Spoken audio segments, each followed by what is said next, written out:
إن الحمد لله نحمده ونستعينه ونستغفره ونعوذ بالله من شرور أنفسنا ومن سيئات أعمالنا من يهده الله فلا مضل له ومن يضلله فلا هادي له قال الله تبارك وتعالى وأما بنعمة ربك فحدث عن عبد الله بن عمرو بن عاص رضي الله تعالى عنه قال قال رسول الله صلى الله عليه وسلم كل شيء أكتبه أسمعه من رسول الله صلى الله عليه وسلم فنهتني قريش فقالوا رسول الله صلى الله عليه وسلم بشر يتكلم في الغضب والرضا فأمسكت عن الكتاب فذكر ذلك للنبي صلى الله عليه وسلم وقال فأومى بأصبعيه إلى فيه فقال إن الله لا يخرج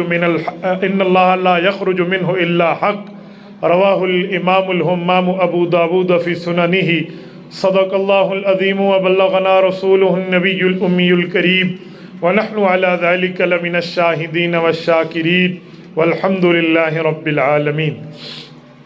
معزز دوستو، ضلع مانسیرہ علاقہ اگی حضرت مولانا مفتی امان اللہ شاذلی دامت برکاتہم العالیہ کی دعوت پرخلوص پر آپ حضرات کی خدمت میں، خصوصاً میری وہ بہنیں جنہوں نے صحیح بخاری شریف کو پڑھ کے طالبات سے عالمات ہونے میں قدم رکھا ہے، آپ سب حضرات اس پروقار تقریب میں مبارکباد کے مستحق ہیں۔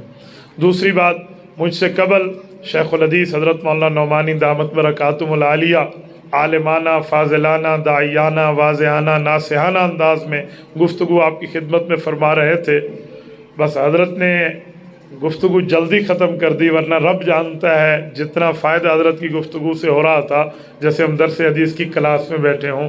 میری دعا ہے رب کریم حضرت کے علم اور عمر میں برکات عطا فرمائے، اللہ ان کی صحت اور ان کے فیض کو عام اور تام فرمائے، ان کی صحت میں برکات عطا فرمائے۔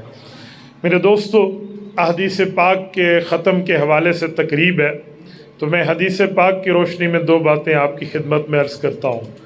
نبی پاک صلی اللہ علیہ وآلہ وسلم احادیث پاک جو بیان کرتے ہیں، یہ احادیث پاک بھی قرآن کریم کی طرح آسمان سے نازل ہوئی ہیں۔ جیسے اللہ کا قرآن آسمان سے آیا ہے، ویسے حضور پاک علیہ الصلوۃ والسلام کا فرمان بھی آسمان سے آیا ہے۔ سورت نمبر 4 سورت النساء آیت نمبر 113 رب کریم فرماتے ہیں وَأَنزَلَ اللَّهُ عَلَيْكَ الْكِتَابَ وَالْحِكْمَةَ وَعَلَّمَكَ مَا لَمْ تَكُنْ تَعْلَمْ وَكَانَ فَضْلُ اللَّهِ عَلَيْكَ عَظِيمًا۔ محبوب مصطفیٰ، آپ پر قرآن بھی نازل ہوا اور آپ پر فرمان یعنی احادیث پاک اور سنت بھی نازل ہوئی، اور قرآن اور سنت آپ پہ نازل کر کے ہم نے آپ کو ان علوم سے روشناس کرایا ہے جو اس سے پہلے آپ نہیں جانتے تھے۔ اس سے پتہ چلا جیسے قرآن آسمان سے آیا ویسے سنت بھی آسمان سے آئی ہے، حدیث بھی نازل ہوئی ہے۔ بس فرق یہ ہے قرآن کریم میں لفظ اور مطلب دونوں اللہ تعالیٰ کے ہیں، اور حدیث پاک میں لفظ رسول اللہ کے ہیں، مطلب میرے اللہ کا ہے۔ اسی لیے میرے دوستو، ہم نماز میں قرآن بھی پڑھتے ہیں اور حضور پاک علیہ السلام کی حدیث بھی پڑھتے ہیں۔ یہ جو عام طور پہ بات کی جاتی ہے کہ نماز میں صرف قرآن کریم کی بات پڑھی جاتی ہے، یہ سطحی بات ہے۔ اہل علم جانتے ہیں کہ ہم نماز شروع حدیث پاک سے کرتے ہیں، ہم نماز ختم حدیث پاک پہ کرتے ہیں۔ کوئی 1 درجن سے زائد احادیث ہیں جو مسلمان نماز میں پڑھتا ہے۔ مثلا ہم سبحانک اللہم و بحمدک پڑھتے ہیں، یہ پورے قرآن کریم میں کہیں نہیں ہے، یہ رسول اللہ کی حدیث ہے۔ اس کے بعد ہم تعوذ پڑھتے ہیں، اعوذ باللہ من الشیطان الرجیم، پورے قرآن کریم میں کہیں نہیں ہے، یہ حدیث پاک ہے۔ قرآن میں حکم تعوذ ہے، فَإِذَا قَرَأْتَ الْقُرْآنَ فَاسْتَعِذْ بِاللَّهِ، الفاظ تعوذ قرآن میں نہیں ہے، تو مکمل اعوذ باللہ کے الفاظ یہ پیغمبر کی حدیث ہے۔ اس کے بعد ہم بسم اللہ پڑھتے ہیں، یہ بسم اللہ قرآن کریم کی آیت ہے۔ سورۃ الفاتحہ پڑھتے ہیں، یہ قرآن کریم کی سورت ہے۔ اس کے بعد آمین کہتے ہیں۔ آمین پورے قرآن میں کوئی آیت کا حصہ نہیں ہے، آمین رسالت مآب کی حدیث ہے۔ ہم یہ تیسرے نمبر پہ حدیث پاک کو نماز کے اندر پڑھتے ہیں۔ اس کے بعد ہم رکوع میں جاتے ہیں، رکوع کی تسبیحات سبحان ربی العظیم و بحمدہ، یہ حدیث پاک ہے۔ چوتھے نمبر پہ ہم نے اس تسبیح بطور حدیث پڑھی۔ اس کے بعد سمیع اللہ لمن حمدہ کہا، یہ پیغمبر علیہ الصلوۃ والسلام کی حدیث ہے۔ یہ 5ویں نمبر پہ ہم نماز میں پڑھتے ہیں۔ پھر ربنا لک الحمد، یہ 6 نمبر پہ جو ہم پڑھتے ہیں یہ بھی حدیث پاک ہے۔ یہ قرآن کریم کی آیت نہیں ہے، ہیں, اس کے بعد ہم سجدے میں جاتے ہیں.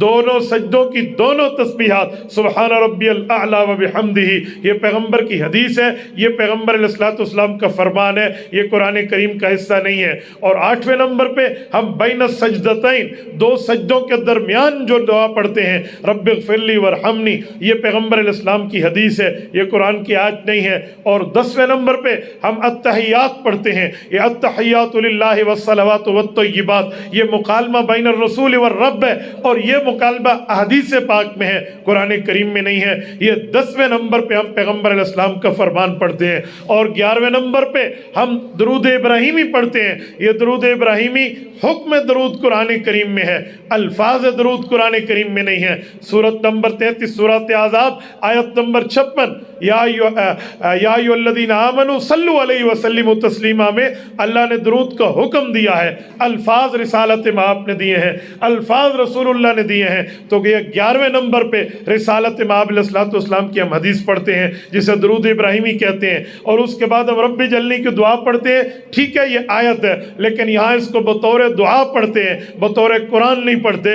اس کو بھی ہم حدیث پاک کی شکل میں لیں گے, کیونکہ اگر ہم قرآن پڑھتے تو قرآن سے پہلے تو اعوذ باللہ بسم اللہ ہوتا ہے, ہم اس سے پہلے تعوذ و تسمیہ نہیں پڑھتے. تو یہ بھی حدیث ہے. اگر اس پر بھی اتفاق نہ ہو تو بعض لوگ حضرت ابوبکر صدیق رضی اللہ عنہ کی روایت موجود ہے, وہ دعا پڑھتے ہیں رب اغفر لی وارحمنی والی, اور اس کے بعد دونوں طرف سے سلام پھیرتے ہیں. یہ سلام کے الفاظ بھی حدیث پاک ہیں. یہ 1 درجن حدیثیں بنتی ہیں جو صرف ہم نماز میں پڑھتے ہیں.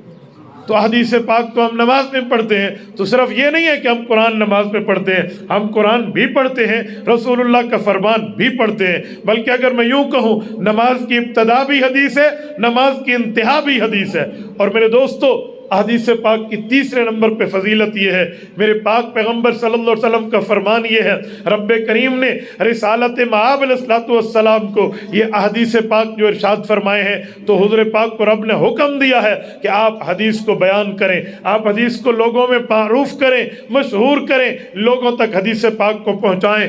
فضل الباری علی شرح البخاری میں زبدۃ المحدثین علامہ شبیر احمد عثمانی رحمہ اللہ جملہ فرماتے ہیں, فرمایا قرآن کریم سورت نمبر 93 سورت والضحیٰ, رب کریم نے اس کی آخری آیت میں آیت نمبر 11 میں رسالت مآب کو نعمتوں کا ذکر کرنے کے بعد حکم دیا, وَأَمَّا بِنِعْمَةِ رَبِّكَ فَحَدِّثْ. محبوبم, ہم نے جو آپ پہ نعمتوں کی انتہا کی ہے, آپ اس نعمت کو حدیث کی شکل میں بیان کیجئے. فرماتے ہیں فحدث سے لفظ حدیث نکلی, اس سے سمجھ آیا رسالت مآب علیہ الصلوۃ والسلام کی حدیث پاک کی ویلیو اور حیثیت اتنی ہے کہ حضور پاک علیہ الصلوۃ والسلام کو رب کریم اس کے بیان کا حکم دے رہے ہیں.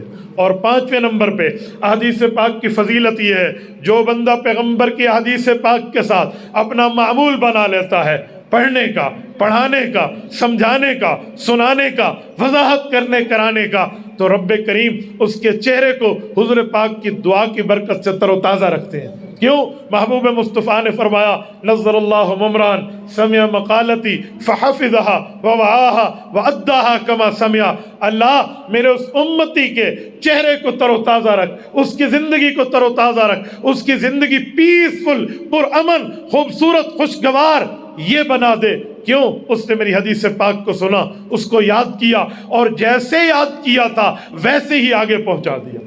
تو یہ رسالت مآب علیہ الصلوۃ والسلام کی احادیث پاک کی حیثیت اتنی ہے. اور 6 نمبر پہ میں حدیث پاک کی اہمیت کے بارے میں بات کروں. ابھی حضرت شیخ بات فرما رہے تھے, انہوں نے اشارہ دیا ہے, ابن ماجہ میں یہ حدیث پاک موجود ہے. حضرت امام ابن ماجہ القزوینی رحمہ اللہ یہ اس کو حدیث پاک لائیں حضرت ابو ہریرہ کے واسطے سے.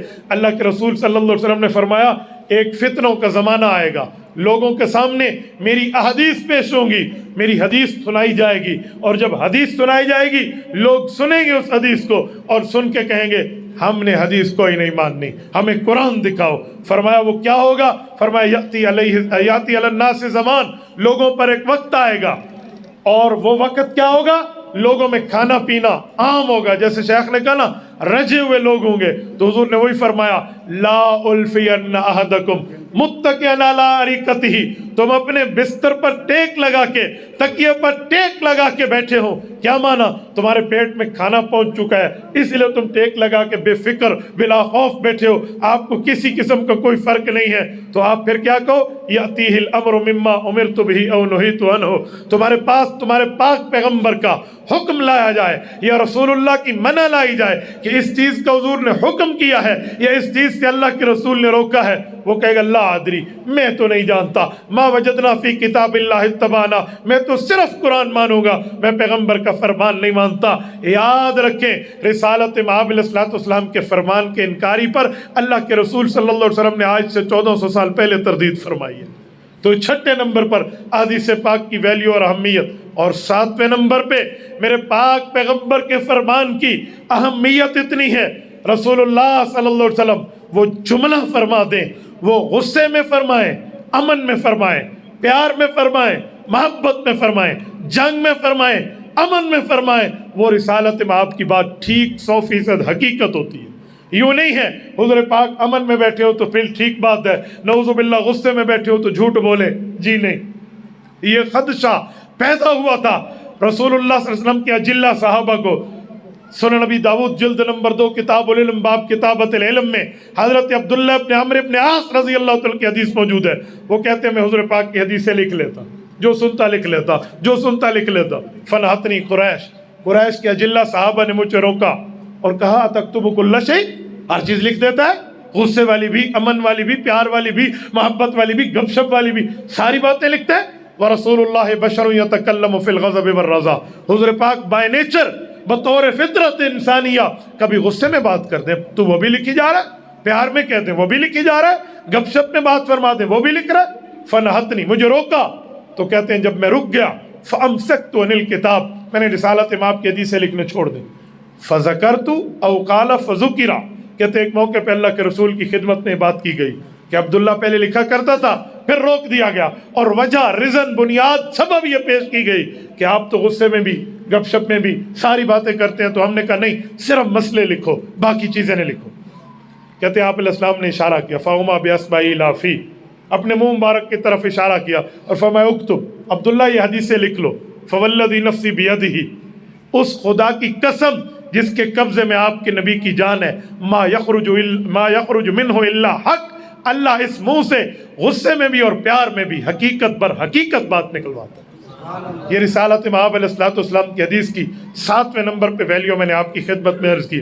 8ویں نمبر پر آئیے، رسالت مآب علیہ السلام کی حدیث پاک کی اہمیت اتنی ہے، سنیں، اس حد تک اہمیت ہے کہ اگر کوئی شخص رسالت مآب علیہ السلام کی حدیث کا انکار کرے یا اس کا مذاق اڑائے، ٹھٹھے سے پیش آئے، اس کا ایمان تو جاتا ہے، اس کا دماغ بھی ختم ہو جاتا ہے۔ کان فؤادہ فارغا من حبہ وعقلہ خالی من لبہ، دماغ عقل سے خالی، دل ایمان سے خالی، کیسے؟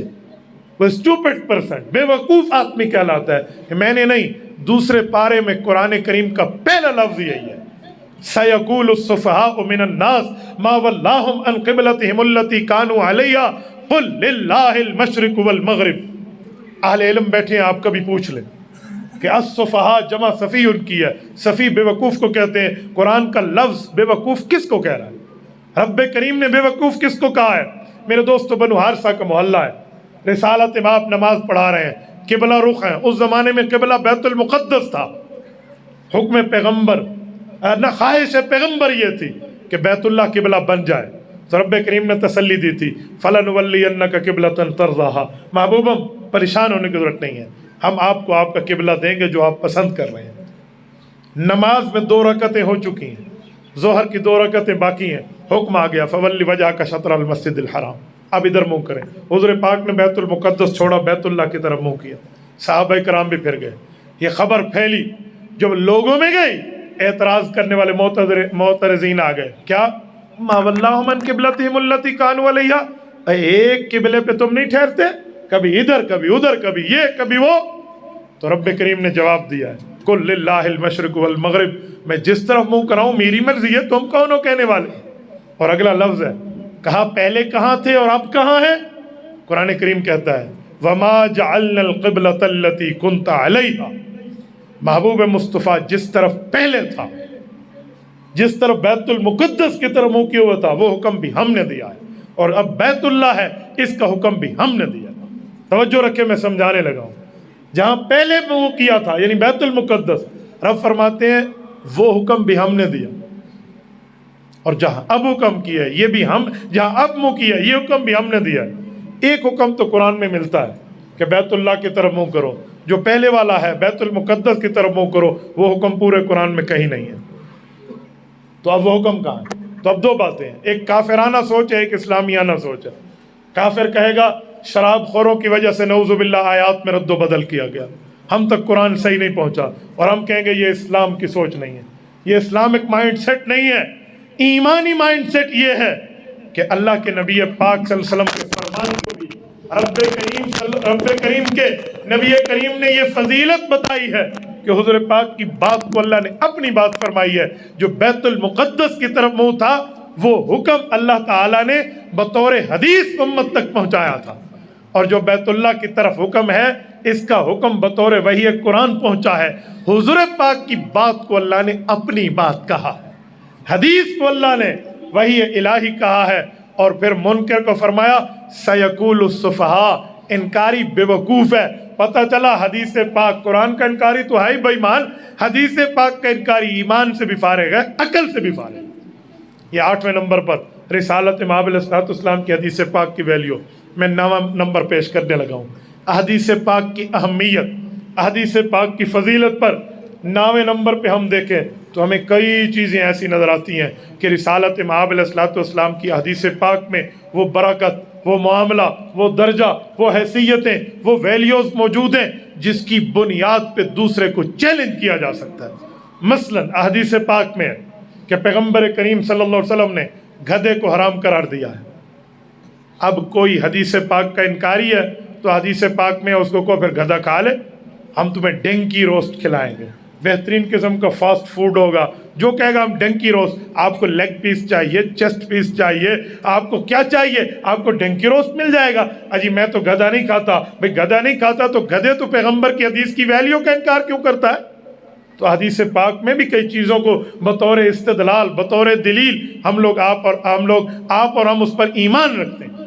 اور 10ویں نمبر پہ حدیث پاک کی ویلیو یہ ہے کہ جب ایمان لایا جاتا ہے مومن بننے کے لیے، ایمان لایا جاتا ہے تو ایمان لانے کے لیے پہلا نمبر کس چیز کا ہے، دوسرا نمبر کس چیز کا ہے؟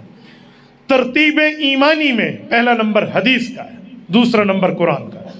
ترتیب دلائل میں پہلا نمبر قرآن کا ہے، دوسرا نمبر فرمان کا۔ میں ایک بار پھر دہراتا ہوں، ذرا سمجھ جائیں۔ جب دلیل پیش کریں گے، کسی مسئلے کا اس بات کریں گے تو پہلے دلیل اللہ کے قرآن سے دیں گے، کیونکہ اس کا بڑا رتبہ ہے۔ دلیل میں پہلے قرآن، پھر حضور کا فرمان۔ لیکن جب ایمان لائیں گے تو پہلے فرمان ہے پھر قرآن ہے۔ آپ کہیں گے کیسے؟ میں سمجھانے کے لیے کہتا ہوں، یہ قرآن پاک اللہ کی کتاب ہے جی، بالکل آپ اور ہم سارے اس کو مانتے ہیں، اس کی زبر زیر اللہ کی طرف سے، اس میں کوئی رد و بدل نہیں ہے۔ تو بھائیو پھر یہ قرآن ہمیں کس نے کہا اللہ کی کتاب ہے؟ حضور نے کہا۔ حضور نے فرمایا اللہ کی کتاب ہے مانو، تو ہم نے پہلے حضور کی بات مانی پھر قرآن مانا، تو پہلے ایمان حدیث پر آئے پھر ایمان قرآن پر۔ تو جب ہم نے حضور پاک کی بات کو سچا مانا تو قرآن کو سچا مانا نا۔ ہم نبی پاک کی بات کو سچا نہ مانے تو قرآن کریم کو سچا کیسے مانا جا سکتا ہے؟ نعوذ باللہ من ذالک۔ تو اس لیے 10 باتیں میں نے آپ کی خدمت میں اس بنیاد پہ عرض کی ہیں کہ احادیث پاک کی اتنی اہمیت ہے، اور اس احادیث پاک کے ختم کی یہ تقریب ہے۔ میرے دوستو، صحیح بخاری شریف کے ختم کی تقریب ہم یہاں رکھے ہوئے ہیں، اور یہی بات سمجھا رہے ہیں جو لوگ ہمارے اوپر اعتراض کر کے کہتے ہیں کہ احناف حدیث نہیں مانتے، احناف فقہ کی بات کرتے، احناف حدیث پاک کی بات نہیں کرتے۔ میں کہتا ہوں سنیں، جو فقہ ہے وہ قرآن اور حدیث کے مجموعے کا نام ہے، اور جہاں تک حدیث پاک کی بات ہے، احناف جتنی حدیث مانتے اتنی تو شاید کوئی مانتا ہو۔ میں اس کی مثال آپ کی خدمت میں پیش کیے دیتا ہوں تاکہ آپ اس بات کو مدلل مبرہن طریقے سے سمجھ پائیں کہ ہم حدیث پاک کی کتنی اہمیت، کتنی ویلیو، کتنی حیثیت، کتنا درجہ، کتنا مقام، کتنا مرتبہ دے کے اس کو تسلیم کرتے ہیں۔ میرے دوستو، رسالت مآب علیہ السلام کی حدیث پاک کی اہمیت پر ایک جملہ توجہ سے سنیے، رسالت مآب علیہ السلام کی حدیث کی اہمیت ہم اس حد تک مانتے ہیں کہ احادیث پاک کو ہم نے علماء دین کے پڑھانے کے نصاب میں بالکل آخری کتاب کے طور پہ رکھا ہے کہ پہلے وہ گرامر پڑھے، اس کے بعد عربی لغت کے ساتھ اس کا واسطہ بنے، پھر عربی بول چال اس کو آئے، اس کے بعد یہ مسائل سمجھے، آیات سمجھے، اور آخر میں آیات کی تشریح رسول اللہ کے فرمان سے ہے تو حدیث پاک پڑھے۔ تو حدیث پاک میں سب سے آخری کتاب صحیح بخاری شریف آپ کے سامنے پیش کر دی گئی ہے، یہ سب نے پڑھی ہے اور پڑھ کر آپ کی خدمت میں۔ ایسا نہیں ہے کہ احناف احادیث پاک کو چھوڑ دیتے ہیں۔ دیکھیں نا آج کل کچھ لوگ ہمیں کہتے ہیں اجی آپ نیت کرنے کے لیے ہاتھ کانوں تک اٹھاتے ہو، حدیث میں تو کندھوں کا بھی لفظ ہے، اور بعض لوگ اپنی طرف سے آثار لاتے ہیں اجی سینے تک ہاتھ اٹھانے کا بھی لفظ ہے، آپ کندھوں تک کیا کانوں کی لو تک اٹھاتے ہیں، باقی حدیثیں نہیں ہیں، انہیں آپ نے کیوں چھوڑ دیا؟ میں نے کہا سنو، تمہارا علم بھی چھوٹا، تمہاری عقل بھی چھوٹی، تمہاری خرد بھی سوچی چھوٹی، تمہاری فہم بھی چھوٹی، تمہاری فراست بھی چھوٹی۔ امام اعظم ابو حنیفہ سید الفقہاء والمحدثین ہے، صحابہ کا شاگرد ہے، اس نے صحابہ کو دیکھا بھی ہے، صحابہ سے پڑھا بھی ہے، تو وہ احادیث پاک کو آپ سے بہتر سمجھتا ہے۔ امام اعظم ابو حنیفہ کا ذوق اپنے الفاظ میں پیش کرنے لگا ہوں، گویا امام صاحب نے دیکھا احادیث پاک ہے، یہاں تک ہاتھ اٹھائیں، یہاں تک اٹھائیں، کانوں تک اٹھائیں، اب کس طرح نماز پڑھنی چاہیے؟ تو امام ابو حنیفہ نے فرمایا کسی حدیث کو نہ چھوڑیں۔ کیوں؟ جب آپ ہاتھ اٹھانے کے لیے یوں ہاتھ لے جائیں گے، ادھر سے گزرا ایک حدیث پہ عمل، کندھوں سے گزرا دوسری حدیث پہ عمل، کانوں کی لو کے برابر آیا، سب حدیثوں پہ عمل، کوئی حدیث نہیں چھوٹی۔ کون کہتا ہے حدیث پاک کو چھوڑ دیا گیا؟ کس بنیاد پر چھوڑ دیا گیا؟ بابا ایسا نہیں ہے، پتہ نہیں کس بنیاد پہ آپ چھوڑ بیٹھے۔ اور ایک جملہ میں آپ کی خدمت میں مزید عرض کروں، میرے دوستو، یہ جو بعض اوقات نماز میں ہم جب نماز پڑھ رہے ہوتے ہیں تو نماز میں ہمیں لوگ کہتے ہیں کہ تمہیں نماز کا پورا ثواب نہیں چاہیے۔ کیوں بابا؟ ہمیں تو ثواب چاہیے، ہم نے وضو کیا ہے، ہم اگلی صف میں آئے ہیں، تکبیر اولیٰ کے ساتھ نماز پڑھی ہے، پھر بھی پورا ثواب نہیں چاہیے؟ جی ہاں، تم آمین نہیں کہتے۔ میں نے کہا کس بیوقوف نے کہا ہے ہم آمین نہیں کہتے؟ ہم تو نماز میں آمین کہتے ہیں۔ جی ہم نے تو کبھی نہیں سنی۔ میں نے کہا کوئی آمین کی فضیلت سنا دے۔ کہتے ہیں حدیث پاک میں ہے، حضور پاک علیہ الصلوۃ نے فرمایا جس نے آمین کہی فرشتوں بھی آمین کہی، فمن وافق تامینہ تامین الملائکہ غفر لہ ما تقدم من ذنبہ، جس نے فرشتوں کے ساتھ آمین کہہ دی، اس کی اور فرشتے کی آمین مل گئی تو اس بندے کے پچھلے گناہ معاف ہو گئے۔ تو آپ تو اس حدیث پہ عمل نہیں کرتے۔ میں نے کہا بابا ہم نے حدیث پہ بھی عمل کیا اور سمجھ کے کیا ہے۔ امام اعظم ابو حنیفہ آپ سے بڑے عقل والا تھا، اس نے کہا آمین ویسی کہو جیسے فرشتے کہتے ہیں، کیونکہ حضور پاک نے فرمایا فمن وافق تامینہ تامین الملائکہ، فرشتوں کی طرح آمین ملے گی تب بخشش ہوگی۔ فرشتہ آمین اونچی نہیں کہتا، فرشتہ آہستہ کہتا ہے۔ کوئی فرشتہ اونچی کہتا تو دکھا دے۔ لوگ کہتے ہیں آمین مل جائے کا مطلب ہے آمین الف حمزہ حمزے کے ساتھ ملے، میم میم کے ساتھ ملے، یا کے ساتھ نون نون کے ساتھ۔ نہ بابا، یہ لفظوں کا ملانا تو نے بنایا ہے۔ فمن وافق میں موافقت بالکیفیت و بالکمیت بھی ہے، تو جس طرح فرشتہ کہتا ہے اس طرح تم کہو، تمہاری موافقت ہوگی، رب گناہ معاف کر دے گا۔ فرشتہ بھی آہستہ کہتا ہے، ہم بھی آہستہ کہتے ہیں، اس پہ کیا پرابلم ہے؟ کسی قسم کا کوئی اعتراض نہیں ہے۔ کچھ لوگ اس طرح بات، کچھ دنوں پہلے کی بات ہے، مجھے ایک شخص نے کہا صحیح بخاری شریف میں حدیث ہے، آپ اس پہ عمل نہیں کرتے۔ میں نے کہا سنا دے ذرا حدیث۔ کہتے ہیں امن ابن زبیر ومن معه فإن للمسجد لجة، حدیث پاک میں حضرت عبداللہ بن زبیر بیٹھے تھے، مسجد نبوی میں صحابہ تھے، انہوں نے آمین کہی، صحابہ نے بھی آمین کہی، اتنی زور سے کہی کہ مسجد گونج اٹھی۔ تو آپ تو اس پہ عمل نہیں کرتے۔ میں نے کہا بھائی حضور پاک کیا صحابی عبداللہ بن زبیر ہے، ان کا فرمان میرے سر آنکھوں پہ، لیکن دو باتیں کرتا ہوں۔ پہلی بات، عبداللہ بن زبیر صحابی بڑے ہیں یا حضرت عمر بڑے ہیں؟ عبداللہ بن زبیر صحابی بڑے ہیں یا حضرت ابو بکر بڑے ہیں؟ عبداللہ بن زبیر بڑے ہیں یا حضرت عثمان بڑے ہیں؟ عبداللہ بن زبیر بڑے ہیں یا حضرت علی بڑے ہیں؟ کہا جی وہ چاروں بڑے ہیں۔ میں نے کہا ان چاروں کے فیصلے تو تم نے نہیں مانے، وہ تو تمہیں نظر نہیں آیا، تمہیں عبداللہ بن زبیر نظر آیا۔ کہتے وہ چاروں کا فیصلے کا مطلب؟ میں نے کہا ابو بکر صدیق رضی اللہ تعالیٰ عنہ، رسالت مآب علیہ السلام کے انتقال کے بعد حضور پاک جب دنیا سے رخصت ہوئے، ابو بکر نے حضرت رسول اللہ کا ماتھا چوما اور اعلان کیا والذی نفسی بیدہ لا یذیقک اللہ الموتتین ابدا، محبوب مصطفیٰ اللہ آپ پر دو موتیں اکٹھی نہیں کرے گا۔ وہ دو موتیں کون سی ہے؟ آپ ابن حجر اسقلانی اٹھائیں، آپ کی مرضی، عمدۃ القاری اٹھائیں، آپ کی مرضی، حاشیہ بخاری اٹھائیں، آپ کی مرضی، وہ سب کہتے ہیں والأحسن ان يقال ان حیاتہ فی القبر لا يتعقبها موت بل یستمر حیا والانبیاء احیاء فی قبورہم، کہ ابو بکر حضور پاک کی عقیدہ حیات النبی کو بیان کر رہا ہے۔ میں نے کہا آپ نے عبداللہ بن زبیر مانا، حضرت ابو بکر چھوڑا، حضرت عمر پہ آئیں، حضرت عمر کے دور میں 20 تراویح کا فیصلہ ہے، حضرت عمر کے دور میں 3 طلاق کا فیصلہ ہے، تو وہ ماننے پہ تیار نہیں ہے۔ حضرت عبداللہ بن زبیر بڑا یا حضرت عمر بڑا؟ آگے آئیں حضرت عثمان پہ، امام بخاری کہتے ہیں ان التاذین الثانی امرہ عثمان حین کسر اہل المسجد، کہ جمعہ کی دوسری اذان حضرت عثمان کے دور سے شروع ہوئی۔ حضرت علی سمیت تمام صحابہ اور اہل بیت نے اس پر اتفاق کیا، اور حضور پاک نے فرمایا علیکم بسنتی سنت الخلفاء الراشدین، میرا کام بھی سنت، ابو بکر عمر عثمان کا فیصلہ بھی سنت۔ تو تمہیں جمعہ کی دوسری اذان دینے کی توفیق نہیں ہے، تو نے ماننا تو حضرت عثمان کو مانتا۔